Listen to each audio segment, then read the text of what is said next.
They said the Alpha King of the North didn't need claws to kill. His stare alone could stop a wolf's heart. They said no woman had ever survived his touch, but tonight, under the bleeding moon, he would claim one. The wind howls across the frozen plains of Dravenhold, carrying the scent of snow, steel, and fear. Far below the mountains, an ancient arena glows beneath the crimson light of the blood moon. The kingdoms have gathered, their kings, their wolves, their warriors, all to renew the vow that binds their power to the gods. And then, silence falls. He arrives. Kyle Draven, the Alpha King of the North, the beast no she-wolf dared to mate. They say he was born from thunder and shadow, that even the gods flinch when his anger stirs. He rides through the gates on a black warhorse, cloak sweeping like a storm, eyes silver as frost-bitten steel. Wherever his gaze lands, wolves lower their heads, alphas still their breath. He dismounts, and the earth itself seems to brace beneath his weight. Every muscle in his body carries the authority of a king who's conquered every border, crushed every rebellion, and burned every traitor alive. The moonlight touches his scars, and the crowd remembers why no woman dares stand too close, because the last one who tried never lived to tell the tale. At the far edge of the circle, hidden behind trays of wine and gold, a servant girl trembles. Her name is Aria, human, powerless, a forgotten soul from a fallen pack. Her job is simple: pour the wine, keep her head low, and survive the night. But fate is cruel in the way it weaves lives together. She doesn't see Kale at first, but she feels him. The air grows heavy, colder. Her pulse skips as her gaze lifts just once and meets his. Time stops. In that single breath, every sound fades, every whisper dies, every wolf in the arena bows its head without knowing why. Kale Draven, the monster of the north, is staring at her. His expression doesn't change, but something flickers behind his eyes, something dangerous. He takes a step forward, then another. Each footfall echoes like thunder across the stone. Aria clutches the tray to her chest, voice shaking. "My lord, I'm no one, just a servant." The crowd watches in frozen disbelief as the most powerful alpha alive stops before a trembling human girl. His shadow falls over her, dark and suffocating. His voice is low, rough, and carries the weight of a curse. "No one," he murmurs. "Then why does the moon tremble for you?" He raises his hand, palm glowing faintly with the mark of his lineage, the sign of the bond. Gasps ripple through the circle. The high priest cries out that it's forbidden. But Kyle doesn't blink. "This human," he says, his tone like fire breaking through ice, "is mine." The words strike the air like lightning. Alphas rise from their thrones in outrage. Growls echo, weapons flash. The crowd erupts in chaos. But Kyle doesn't move. His eyes stay on her, calm, unyielding. The priest's voice trembles. "You break the vow, my king. The gods will curse your line." Kyle's response is quiet, deadly. "Then let the vow break." The torches flare. The flames twist toward him, bending as if the fire itself bows to his will. Aria's breath catches. Her knees threaten to give way. She wants to run, but something unseen roots her to the spot. She doesn't understand why her heart feels like it's burning, or why his gaze feels like it's reaching inside her soul. When he turns away, the mark still glows on his palm, burning brighter, hungrier, as if it already knows her name. "Bring her to my fortress before dawn," he commands. Guards move before she can protest. Rough hands seize her arms. The tray falls, shattering into silver shards that scatter across the stone. As they drag her through the gasping crowd, whispers spread like wildfire. The beast of the north has chosen a human. The curse will rise again. The end has begun. Aria doesn't look back, but she feels his eyes on her the entire way. That stare, cold, ancient, claiming her already. She wants to scream that it's a mistake, that she's no one, that she's not the girl he thinks she is. But deep inside, a voice she doesn't recognize whispers, "This is how fate begins." And in the stillness that follows, Kyle stands alone in the arena. His heartbeat is loud in his ears, his palm burns like fire. He's felt nothing for years, no desire, no hunger, no fear, until her. And now, every instinct in his body warns him of the truth. She's the one who can either save him or destroy everything he's built. The wind howls, the moon bleeds brighter, and the beast of the north finally turns his back to the gods, sealing his fate with 4 simple words: "This human is mine." The night swallows the arena whole, and so begins the story of a girl who was never meant to survive his love, and a king who was never meant to feel it. If you're drawn to dark love, danger, and the kind of fate that can't be broken, stay with me till the next moonrise. And if you haven't yet, make sure you subscribe, because this is only the beginning, and what's coming next will leave your heart trembling. The night after the claiming is one Aria can barely remember, and yet she'll never forget.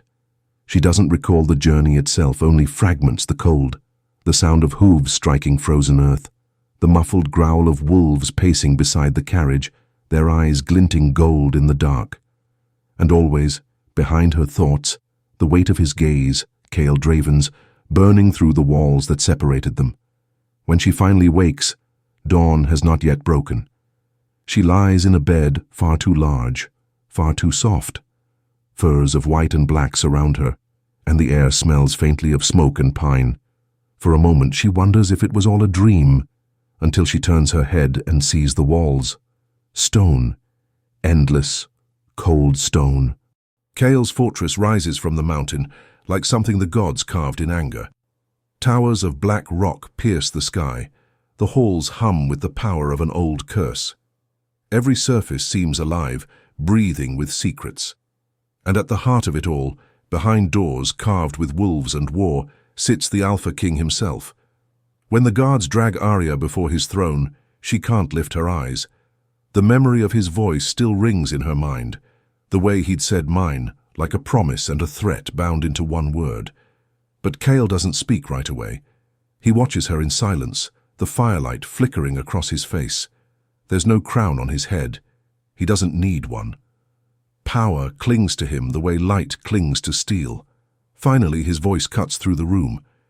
"You are safe here," he says, though his tone carries no warmth. "No one will harm what belongs to me." Aria's throat tightens. "I don't belong to anyone." His eyes lift slowly to hers. There's something in them she doesn't understand, an old ache buried beneath centuries of control. "You will learn," he says softly, "that in this world, everything belongs to someone." Days pass. He keeps her in a wing of the fortress untouched by sunlight. Servants bring her food, silks, and silence. He never touches her, yet she feels him everywhere, the weight of his presence pressing through walls, brushing against her skin like invisible fire. At night, she hears his footsteps echo down the corridors, heavy and restless, as if even the beast inside him cannot sleep. And sometimes, when the moon is high, she feels something stranger, a pulse beneath her skin, faint but steady like a heartbeat that isn't hers. Kale, meanwhile, wages war within himself. Her scent follows him like a curse, sweet, wild, terrifying. Every time he breathes, it drags at the wolf inside him, the ancient creature chained in his blood, desperate to claim, to mark, to taste. But he refuses. He's seen what happens when he loses control. He's buried the women who thought they could survive him. He will not destroy another. Yet each night, she haunts him more. Her laughter echoes through his memory, though she rarely laughs. Her scent lingers in every room. Even his throne feels empty without her shadow crossing the floor. One evening, he finds himself outside her chamber. The firelight flickers against the door. He doesn't know why he came. He only knows he can't stay away. Inside, Aria sits by the window, staring out at the endless snow. The moonlight paints her hair silver. She senses him before he speaks. Her voice trembles, but it doesn't break. "Why am I here?" Kyle's answer is quiet, almost broken. "Because I couldn't walk away." The words hang between them, heavy and dangerous. Aria stands, fists clenched. You call me yours, yet you keep me locked away. Am I your prisoner or your pet? He looks at her then, really looks. Something flashes behind his eyes. Pain, maybe, or hunger. Neither, he says. You are my undoing. The room grows colder. The wind outside howls through the cracks and the torches dim as if the castle itself listens. Aria takes a step closer, heart racing. Then let me go. Kyle's hands tighten at his sides. His control splinters. If I touch you, he says hoarsely, the gods themselves won't be able to save you. She doesn't understand until she feels it. The pulse beneath her skin burns hotter now, wild and rhythmic, calling to him. It's as if something invisible binds them, an invisible thread woven from heat and fate. She whispers, "What are you?" He exhales slowly. Cursed. That night the storm outside breaks. Thunder cracks across the mountains, shaking the walls. Aria can't sleep. The air feels wrong, charged, heavy with something unseen. Then, far off, she hears a sound that chills her to the bone. A roar, low, guttural, inhuman. It tears through the night, rattling the glass. The guards vanish from the halls. The wolves outside begin to howl. Aria runs to the door, but the lock seals from the outside. She's trapped. Then, silence. A shadow moves beyond the threshold. The air grows hotter. Her pulse leaps in her throat. She whispers his name, barely audible. Kyle. The door bursts open. He stands there, half-shifted, eyes glowing silver, veins black with power. His breathing is ragged, his control shattered. Stay back, he warns, voice layered with something not human. It's waking. The curse, I can't... But her fear drives her forward. You're hurt. Don't, he snarls, but it's too late. She touches his arm. The mark on his palm ignites. Pain and light explode through them both. She gasps, collapsing as heat sears across her shoulder. A glowing pattern, ancient and wild, burns into her skin, mirroring his. He catches her before she hits the floor, but the moment their bodies touch, the world seems to tear open. Fire races through his veins, her heartbeat merges with his. The bond, ancient, forbidden, has begun. He stares at her in horror. No. Her eyes flutter open, glowing faintly like the moon itself. She whispers, voice barely there, "What did you do to me?" Kyle's hands tremble as he lifts her. "I've done what I swore I never would," he murmurs. "I've claimed you." She shivers in his arms, her skin burning with the mark's glow. "You said your touch would destroy me." His voice is hollow, raw. "It still might." The storm outside screams, wind lashing against the fortress. Firelight dances across their faces, the beast and the girl bound by something neither can escape. And as he carries her toward the hearth, the mark between them pulses again. Brighter, hungrier, alive. It's no longer just a curse. It's a promise. One that will demand everything they both are. The bond has begun. For 3 nights, Aria drifts between waking and fever dreams. Every time she closes her eyes, she feels the burn of the mark Kyle left on her shoulder. Hot, pulsing, alive. It moves beneath her skin like a second heartbeat, whispering things she cannot understand. The fortress never sleeps. Wolves prowl the corridors, claws scratching over stone. Servants move quickly, heads down, refusing to meet her eyes. Even the air feels different now, thicker, charged, aware of her. When she wakes on the 4th morning, the fire in her chamber has long died, but the mark still glows faintly against the pale of her skin. She presses her hand to it, half hoping the warmth will fade. Instead, it answers her touch, flaring brighter, humming softly like it recognizes its master. Then she hears it, a whisper, faint, drawn out through the crackling silence. Aria. She freezes, turning toward the door. No one is there. Another voice follows, rougher, distant, echoing as though carried through the walls. Little flame. You should not have been chosen. Her pulse quickens. The mark throbs again. Shadows lengthen across the stone. Later that day, she ventures beyond her chamber for the first time. The corridors twist endlessly, lit by torches that never burn out. Kale's warriors watch her pass, massive, scarred men with eyes like predators. Some avert their gaze, others glare openly, as if she's an intruder in a sacred den.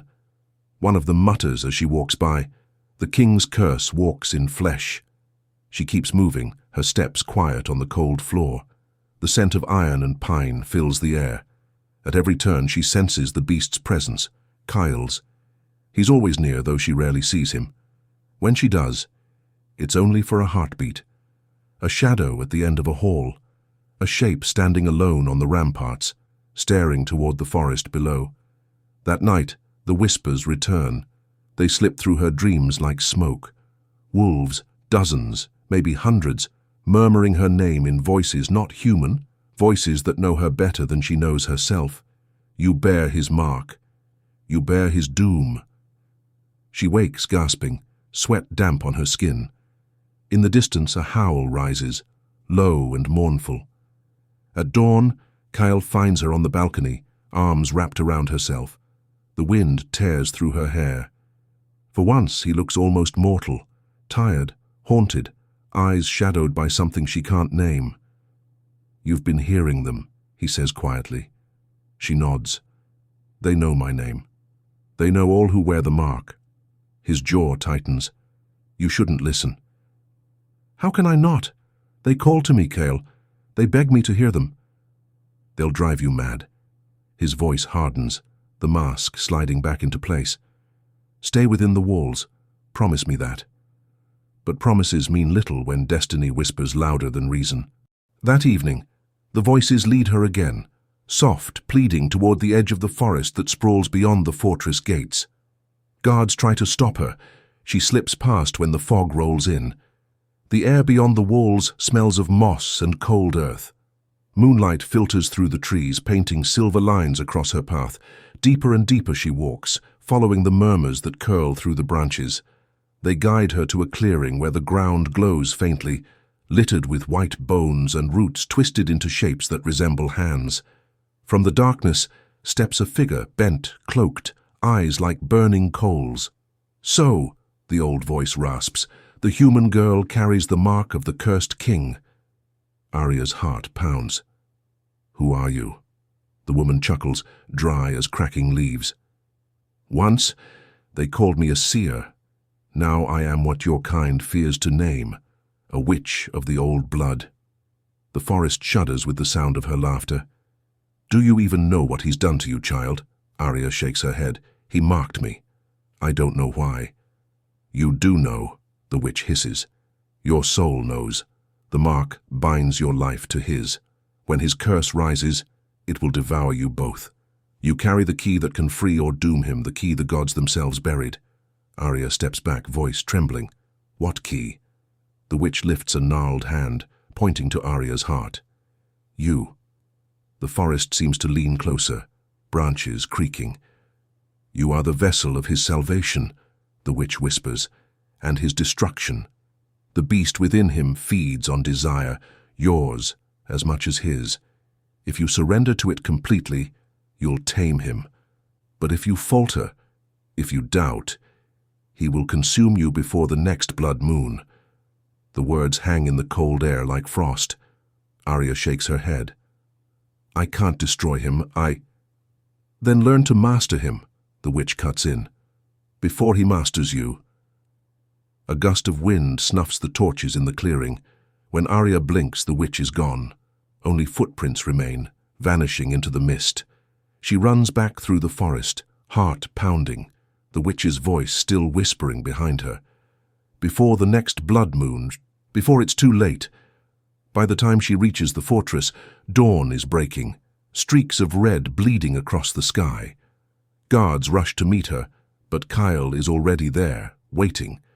His expression is unreadable. "Where were you?" His tone is calm, but his eyes glow faintly silver. "I needed answers," she whispers. "About the mark. About you." He steps closer, the air trembling around him. "And what did you learn?" She lifts her chin, meeting his gaze. "That you're dying. That the curse inside you grows stronger every time you fight it." His lips part slightly, surprise flashing before it hardens into anger. "You've been speaking to the witch." "So she's real," Aria says. "She told me I could save you." Kyle's hand fists at his side. "Save me?"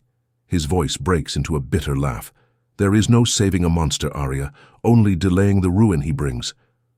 But she sees the truth flicker behind his anger, the fear, the longing, the faintest glimmer of hope. She steps closer, the mark on her shoulder glowing faintly in answer to his. "Maybe you've never been loved enough to be tamed." For the first time, Kyle doesn't look away. He breathes her name like a prayer he's afraid to speak twice. "Aria!" The wind sweeps through the open gate, carrying the howls of the wolves. The mark burns brighter. The world itself seems to hold its breath, and somewhere deep in the dark, the curse that binds them both stirs again. Awake, watching, hungry. The whispers follow her long after Kale turns away. Before the blood moon, choose. The nights grow longer after the witch's warning. Even when the moon hides, its pull remains, heavy, electric, crawling beneath Kyle's skin. He feels it most when Aria is near. Her scent, her voice, the way her heart stumbles whenever he looks at her. He tries to stay away. He fails every time. Now when he dreams, she's there. Always there. Walking through the blood-soaked ruins of his past, touching the ghosts that he thought he buried. And when he wakes, he swears he still feels her breath on his chest. The mark burns day and night, searing through the armor of his self-control. He hides it beneath layers of battle steel and silence. But his men notice. They whisper when they think he cannot hear. That their king bleeds for a woman. That his madness has returned. They are not wrong. At dawn, the horn sounds. An attack, swift, brutal, from the northern ridge. Rival packs, hungry for his throne. Kyle rides out before anyone can stop him, his soldiers trailing like shadows. From the tower window, Aria watches him mount his black warhorse, the beast's eyes glowing silver. His own eyes match. He doesn't look back. He never does. But she feels him. Every heartbeat, every pulse of fury. The bond hums through her veins, tethering her to his rage. By the time the first screams reach the walls, her mark is on fire. The battlefield is chaos. Snow and ash whirl together, painting the ground in grey and red. Arrows darken the sky. Wolves clash in a blur of teeth and claws, steel against bone. And in the center of it all, Kale, the god of war. His sword sings through the air, faster than the eye can follow. Every strike is poetry and blood. Every motion, divine violence, but something's different. The control he once commanded, it's gone. This isn't the warrior king she saw in the great hall. This is something ancient, unrestrained. The curse the witch warned her about is no longer sleeping. From the fortress, Aria runs to the gates, ignoring the guards shouting behind her. Her heart beats in rhythm with his. Every time his blade meets flesh, she feels the echo in her own chest. She can't breathe, can't think, only run. When she reaches the ridge, the scene before her steals the breath from her lungs. Kale stands surrounded by the dead, blood dripping from his claws, eyes burning silver white. The world around him trembles. The snow melts where he steps. Even his men, those fierce, loyal wolves, back away from him in fear. And then he moves. With a snarl that splits the air, his body convulses, bones shifting, muscles tearing. The transformation hits him like fire from within. For a moment he's man and monster both, a creature born of fury and loss. Aria's voice breaks the silence. "Kyle!" He stops, just one word, and he stops. The wolf inside him hesitates, claws sinking into the earth. His breathing ragged. His gaze finds her through the haze of bloodlust, and something human flickers behind the beast's eyes. He takes a step toward her, then another. When he reaches her, his knees buckle, and the god of war kneels. Blood drips from his hands, staining the ground at her feet. His voice is barely a whisper, raw, trembling, not from weakness but from something far deeper. "You make me weak." Aria's throat tightens. Around them the battlefield stills. Even the wind holds its breath. She kneels too, her fingers trembling as she cups his face. His skin is burning. the mark between them pulsing in perfect unison. "Then let me be your weakness," she whispers, "if that's what it takes to save you." Kyle's eyes flutter shut, but inside him the beast roars, not in anger this time, but in defiance. He can feel the curse tightening its hold, twisting the bond, feeding on his love for her. Every time he touches her, it grows stronger. Every time he resists, it hungers more. A curse designed not to kill, but to consume. He pushes her back gently, his voice shaking. "You don't understand. The more I feel, the less I control." "Then stop fighting it." He stares at her, torn, broken, his breath shallow. "If I stop fighting, Aria, there will be nothing left of me to love you." Her tears fall silently onto his blood-stained hands. Behind them, the field lies in ruin. Kyle's men whisper prayers to gods long dead. None of them dare speak what they see, their king brought to his knees by a human girl. That night, he locks himself in the war hall. Aria can feel him pacing even from her chamber, the tension thrumming through the bond like a live wire. The voices return, faint, female, the same ones she heard before. He's slipping, little flame. The curse feeds on desire. She clutches the mark on her shoulder. "Then tell me how to stop it." The whispers answer, like wind curling around her window. End his madness. Or embrace it. When she finds him again, Kale is alone in the throne room. The torches burn low, shadows crawling across the walls. He sits slouched on the throne. She steps closer, fearless now, the crown discarded beside him. "Then teach me," she says, hands still streaked with blood. "Teach me to bear it with you. Let me share your curse." His voice is rough when he speaks. He laughs. "Bitter, I can't keep them safe. You carry my madness? Every time I lose control, I already do. More die. For my enemies, my men, the silence between them feels holy. And you." Then, slowly, he looks at her, pain sharp enough to cut through his calm. The silver in his eyes dims to gray. "You will be next." He reaches out, tracing the glowing mark on her skin with his thumb. The air shifts, heavy, trembling. The bond surges like a storm caught in their veins. Her body shivers, his breath catches. And then, without warning, the mark flares, bright as fire. The sound that follows isn't human, a roar that shakes the stone. Aria cries out, clutching her shoulder as the mark burns deeper. Kyle's eyes roll back. He grips the edge of the throne, veins blackening beneath his skin. The curse awakens. Flames flicker through the hall, phantom fire, born of their bond. Aria falls to her knees, her voice breaking through the chaos. "Kyle, fight it!" He does. Gods, he tries, but the beast inside him only laughs, ancient and wild. You cannot cage what was born in blood. His last act before the darkness takes him is to shove her back toward the door. "Run!" he snarls, before collapsing under the weight of his own power. The doors slam shut. The world shakes, and Aria, breathless, heart shattered, knows one truth as the castle trembles around her. The king she thought she could save is now the monster she must learn to tame. The fortress hasn't known silence since that night. Kyle's roar still lingers in the walls, the kind of sound that never leaves your bones. Every soldier feels it, every servant dreams it, and Aria, she lives it. Since the curse flared, the mark on her shoulder hasn't cooled. It throbs with each of his heartbeats, binding her to his torment, reminding her that love in this kingdom bleeds before it blooms. For 3 days she hasn't seen him. The great doors to his war hall remain sealed. His men carry whispers through the corridors that the king is losing his mind, that the beast now rules him completely. But Aria knows better. She can feel his presence pressing at the edges of her soul, pacing, restless, wounded. The bond refuses to die. When she stands by her window, the wind carries his scent, cedar, frost, and iron. It shouldn't comfort her, but it does, and that terrifies her more than anything. The knock on her door comes just before dawn. It's Leora, one of Kyle's warriors, a woman with eyes like carved stone and a scar tracing her jaw. "The council demands an audience," she says quietly. "They say your bond has weakened the king." Aria's throat tightens. And what will they do about it?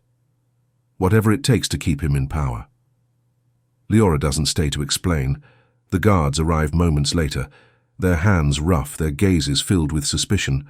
They lead her through corridors lined with ancient banners, past wolves who bow to no one but their king. The council chamber smells of smoke and arrogance. 7 alphas stand waiting, Kael's advisors, each older, hungrier, colder than the last. Their leader, General Thane, narrows his eyes. So this is the human who made our king bleed. Aria says nothing. Tell me, he presses, circling her like a predator. What spell did you cast to turn the god of war into a man on his knees? I didn't, she whispers. I only tried to save him. Thane scoffs. Save him? You've cursed him. He leans close, breath hot against her ear. And if your presence makes him weak, you endanger every soul in this kingdom. Aria lifts her chin. Then maybe it's not my presence that makes him weak. Maybe it's your fear that makes him vulnerable. The words strike like a blade. Before Thane can respond, the doors slam open. Kael steps inside. The sight of him silences the room. He's dressed in black battle armor, eyes silver bright and burning. But it's not rage that lives in them. It's exhaustion, madness wrapped in control. Enough, he says, voice low, dangerous. Leave her. No one moves. Now. The alphas scatter like shadows before fire. Aria stands frozen as Kael approaches. For the first time in days, he's close enough that she can feel the heat radiating from his body. The mark on her shoulder flares. He stops a breath away. You shouldn't have come here. They brought me. Then they'll answer for it. Her voice hardens. You can't keep punishing everyone who touches your pain, Kael. His jaw flexes. You think this is punishment? I'm trying to protect you. By locking me away. His eyes flash, not with anger but with fear. You don't understand. When the bond ignited, I almost killed half my men. If it happens again, then we face it together. Together. His laugh is dark, broken. You think you can save me from myself? Aria takes a step closer, her heart trembling but steady. I already did once. Kael's hand twitches at his side, the urge to touch her burning like wildfire beneath his skin. But he doesn't. He can't. Go back to your chamber, he says finally. Until I can control this, you will stay there, for your safety. She meets his gaze, defiant. You can cage my body, Kael, but you'll never cage my will. Her words hang between them, sharp, dangerous, alive. Then she turns and walks away. That night, rebellion stirs within the fortress walls. Kael's people whisper that their king has lost control. Some speak of overthrowing him, others of freeing the girl who made him weak. And among the growing chaos, a new name begins to spread. Alpha Lucian of the East, a rival, a charmer, a man whose smile hides knives. Aria meets him the next morning. He arrives under the pretense of peace. Tall, graceful, eyes golden as sunlight after snow. He bows before her with the elegance of a court trained in deception. I've heard the stories, he says softly. The human who tamed the beast of the north. She stiffens. Tamed? Hardly. He smiles. Then perhaps you simply revealed the man beneath the beast.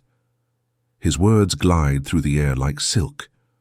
For the first time, Aria feels the faintest flicker of something she hasn't known in weeks. Ease. Freedom.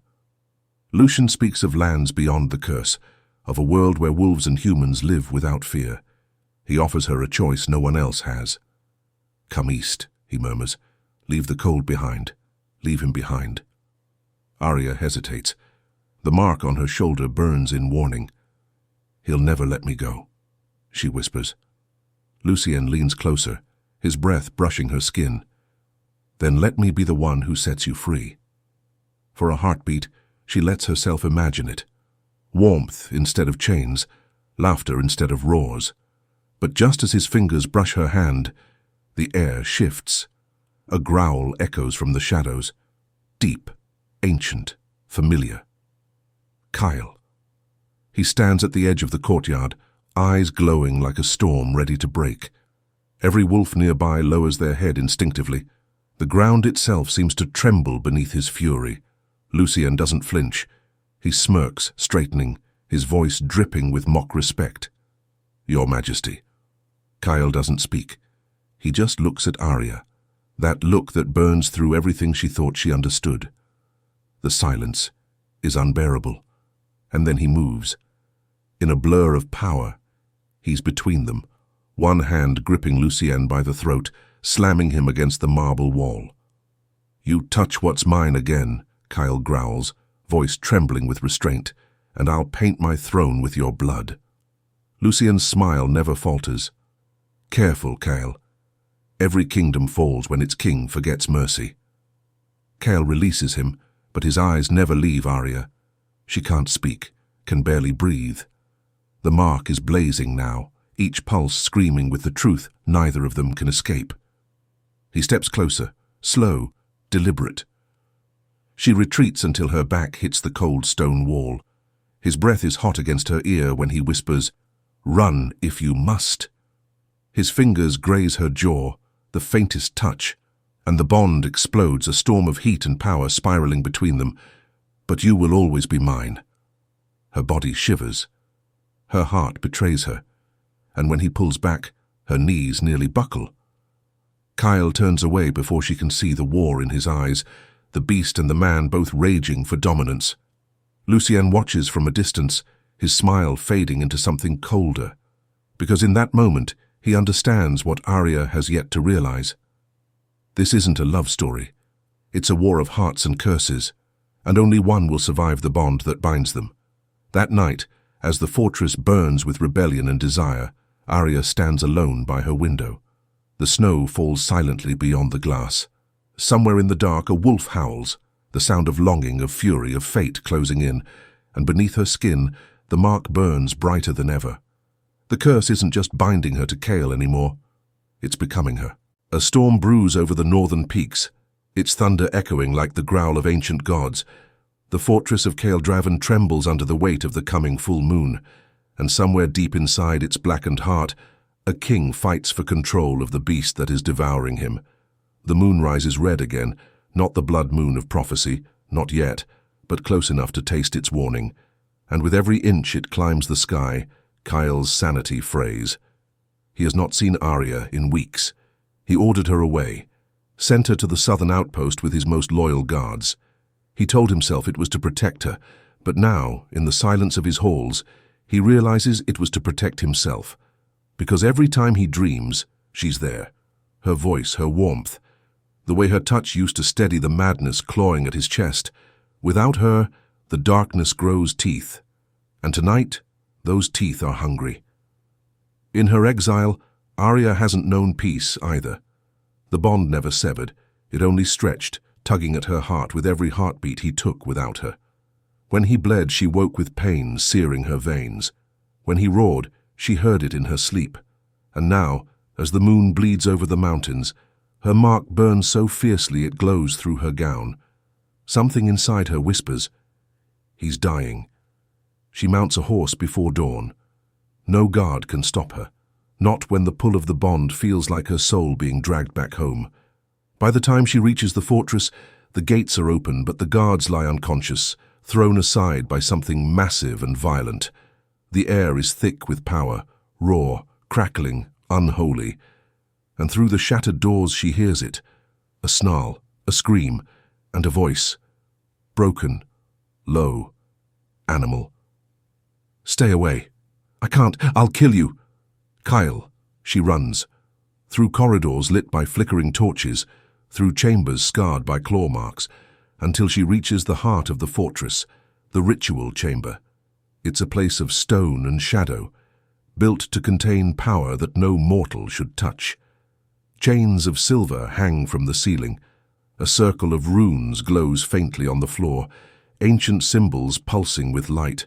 And at its center, Kyle. He's on his knees, shirt torn, body trembling with strain. The veins beneath his skin pulse black, his eyes flashing between man and wolf. His claws dig into the floor as if holding himself in place is the only thing keeping the world from breaking. The beast is winning. Aria freezes in the doorway, breath caught in her throat. "Kyle." He jerks at the sound of her voice, lifting his head slowly. His eyes as God's, his eyes, silver and wild, filled with something between agony and relief. "You shouldn't be here." "I couldn't stay away." "It's not safe." "Then kill me if you must," she snaps, stepping into the circle. "But I won't watch you die alone." Her voice cuts through the storm raging inside him. For a moment, he looks like himself again, her king, her monster, her broken heart made flesh. As she approaches, the runes ignite brighter, reacting to the bond. The gods are watching, she feels it, the heavy, sacred stillness pressing against her bones. He tries to retreat, but she reaches for him. Her hand finds his chest, and the world breaks open. The moment her palm touches his skin, she feels it, not just his heartbeat, but the weight behind it. Pain older than the stars, loneliness sharp enough to carve through centuries, 1,000 lifetimes of power, cursed to be unshared. Visions flood her mind.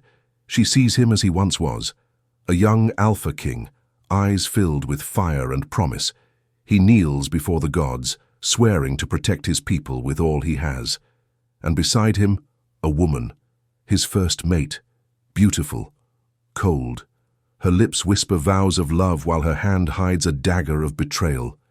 He gave her his heart, and she offered it to the gods in exchange for eternal power. The gods took him instead. They split his soul in two, man and beast, condemning him to rule forever but never to love again. Each mate he chose after that would die by his touch, until none dared stand before him, until her. The visions fade. Aria gasps, tears streaking her cheeks, her hand still pressed to his chest, now glowing with light, gold and red. He grips her wrist, his breath shuddering. "You saw it." "Yes," she whispers, "I saw everything." "Then you understand why I can't, why I shouldn't." She cuts him off. "You think love is your curse, Kale? No, it's your cure." His breath falters. The chains on the walls rattle. The air thickens, heavy with power. The gods are listening, testing. Aria takes another step forward until she's so close their foreheads touch. "You've suffered enough," she says softly. "Let me carry some of it." He shakes his head, trembling. "If I let you in, you'll burn. Then burn me with you." Something inside him breaks, not in rage, not in pain, in surrender. His hands rise to her face, trembling as if he's holding the sun itself. Her skin glows where he touches her. The runes blaze gold, and then they kiss. It's not gentle. It's not even mortal. It's the collision of centuries of hunger and loneliness, of fire and frost, of beast and woman bound by fate's cruel hand. The chamber erupts in light. The walls crack, the chains melt. The gods themselves tremble, their whispers curling through the air. He was not meant to love again. She was not meant to live, but they do. Kyle breaks the kiss, gasping as power surges through him, a storm of light and shadow, pouring from her hand into his heart. The curse fights back, screaming through his veins. Aria clings to him, voice hoarse but unyielding. "Take it, all of it. I'm not afraid." The mark on her shoulder burns until it glows like molten gold. Kyle's roar shakes the heavens, the gods' chains shatter, and when the light fades, they collapse together in the circle, her head against his chest, his arms locked around her as though letting go would undo the world. For the first time in centuries, the beast is silent. Outside, the storm stops. The moon hides behind clouds, almost shy. But the gods do not rest. Their voices whisper across the wind, not in rage, but in warning. If love defies the curse will learn to love the pain. Kyle opens his eyes slowly, the silver in them softer now, almost human. Aria stirs beside him, her fingers still resting over his heart. The mark on both of them pulses faintly, no longer fire, but flame. He looks down at her, exhausted, shaken, but alive. "You shouldn't have come back," he murmurs. She smiles weakly. "I didn't come back for your crown."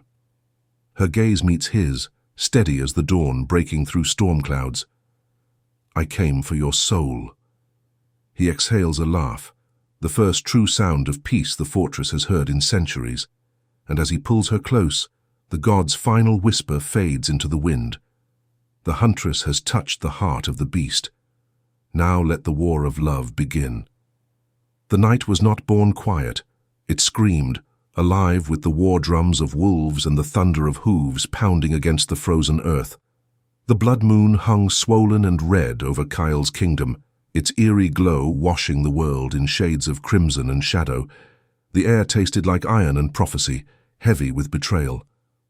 Aria stood on the ramparts of Draven Keep, the wind tearing through her hair, her palms trembling as the first howl broke through the chaos. Below, torches flickered in the hands of thousands, wolves, rogues, traitors, all come to claim the fall of the beast of the north.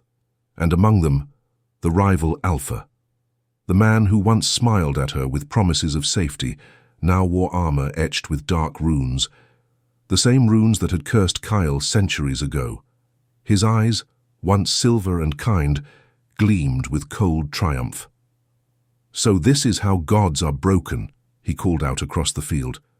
"By the weakness of love." Aria's blood ran cold. The truth struck her like a blade. It was him. The deceiver. The one who had chained Kyle's soul to eternal torment. Every ounce of kindness he'd shown her had been a lie. Every whisper, every touch, a move in his cruel game. Behind her, Kyle approached, the weight of centuries in his step. His chest rose and fell with raw power, his eyes burning molten gold beneath the bleeding sky. He no longer looked like a king, he looked like the storm made flesh. "Aria," he rasped, his voice gravel and fire, "stay behind me." But she didn't.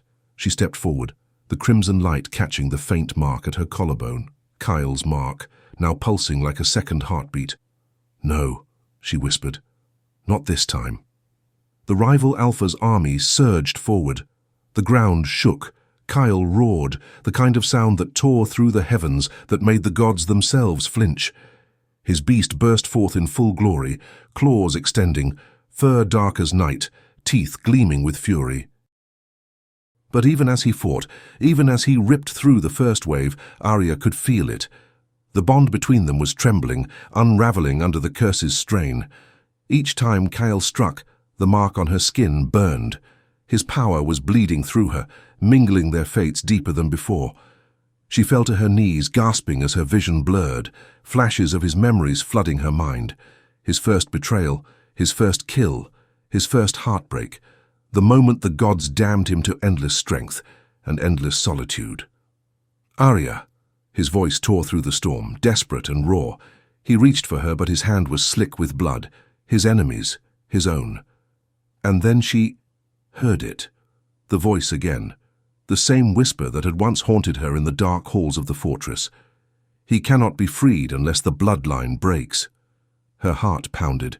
The bloodline, or the bond? The realization hit her like lightning. She looked at Kyle, her mate, her curse, her salvation.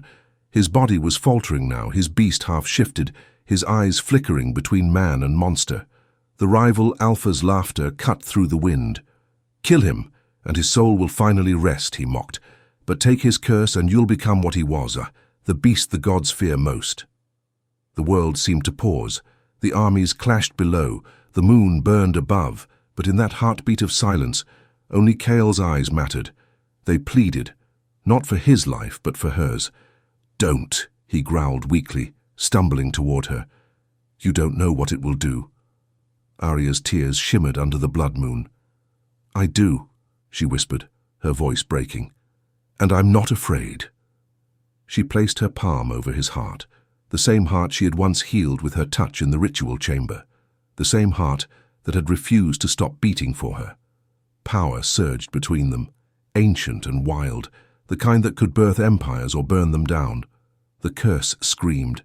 The mark on her skin erupted into searing light, veins glowing gold as the energy poured into her. Kyle roared in agony, the beast within him fighting to stay tethered to the mortal world. But she held him. Gods, she held him.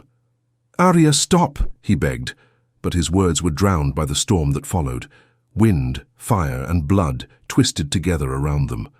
The rival Alpha shielded his eyes, cursing as divine energy ripped through his army, turning night into blazing day. The blood moon pulsed once, twice, then shattered into fragments of light.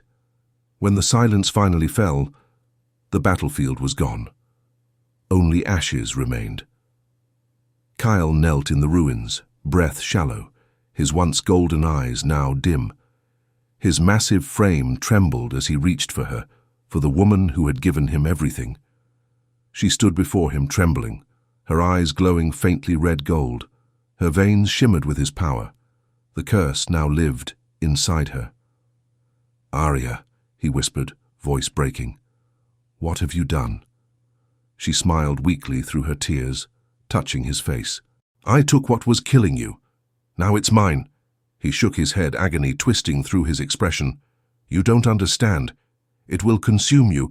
You'll become—" Her lips brushed his, soft as a farewell. "Then I'll burn before I ever hurt you." And as dawn bled over the horizon, the new Queen of the North, cursed, radiant, and untamed, stood where the gods once watched. The armies had fallen silent. The war was over. But peace was only beginning to cost its price. The dawn after the blood moon was eerily still. No war cries, no flames, no thunder of wolves in battle, only silence, heavy, sacred, the kind that follows the birth of something ancient and terrifying. Ash drifted through the air like grey snow. The once mighty fortress of Draven Keep stood scarred but unbroken, its stones humming faintly with the echo of the power Aria had unleashed. The curse, the god's cruel design, was gone. But so was the woman she used to be. Kale awoke first. His wounds had healed, his strength had returned. The beast that had once devoured him now purred beneath his skin, docile but watchful.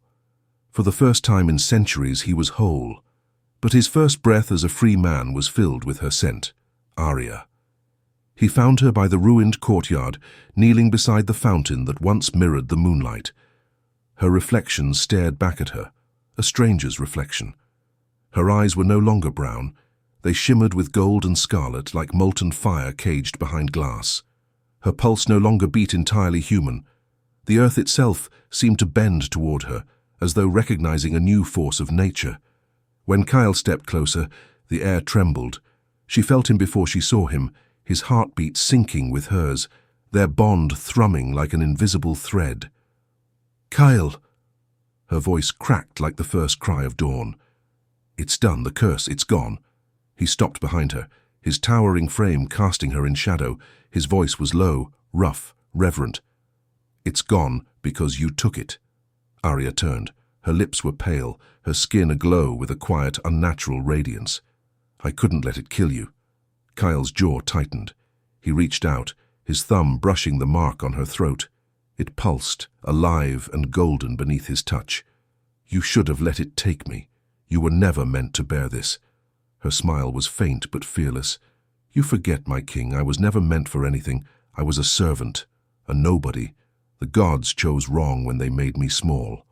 For a heartbeat, Kyle said nothing. Then he lowered his head, his breath ghosting against her lips. "You're not small anymore." And when he kissed her, the world shifted. The air rippled around them, charged with something primal. Power poured from her into him, from him into her, until it was impossible to tell where one ended and the other began. The ground beneath their feet cracked open, vines of light and shadow weaving through stone. When they finally broke apart, Aria gasped, and the fountain behind her burst to life, water glowing silver as it spilled over the edges. She stumbled back, clutching her chest. Her heart was pounding too fast. The beast she had taken into herself stirred beneath her skin, restless, hungry. She looked up at him with a mix of awe and terror. "Kyle," she whispered, "it's inside me. The beast. I can feel it." He didn't flinch. Instead, he stepped forward and cupped her face, his thumb tracing the tears she hadn't realized were falling. "Then let it breathe, Aria. Don't fight it. You conquered what the gods themselves couldn't. You are no longer mine to protect." "Then what am I?" she asked, voice trembling. His eyes softened, molten gold flickering beneath the surface. "You feared the monster, little wolf." He leaned closer, his lips brushing her ear. "But now, you are one." The words struck her like lightning, and suddenly the beast within her unfurled its wings. Power exploded through her veins, and the courtyard flared to life in a cascade of silver fire. The old runes on the walls blazed, rewriting themselves in her name. The kingdom below felt it too, the ground vibrating, the sky parting as wolves across the realm fell to their knees, bowing instinctively. Kyle turned toward the horizon, his voice rising in a growl that echoed through every mountain and valley. "Your queen rises. Kneel before her." And they did.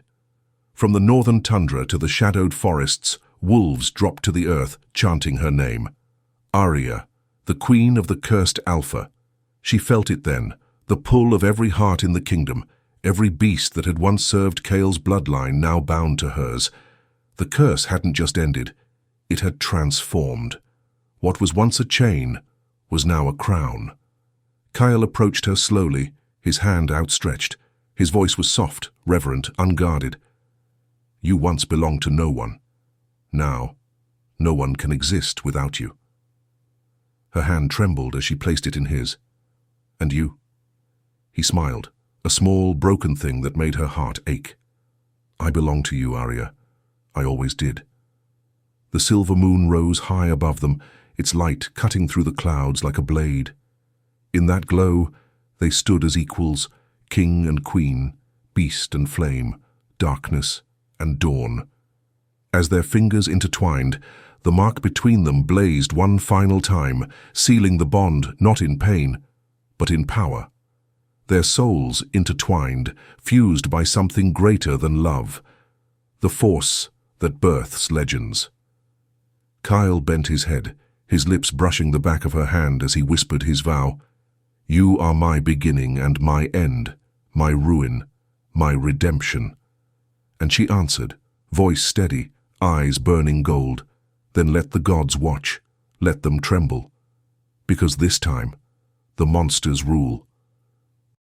The wind rose, carrying their scent across the night.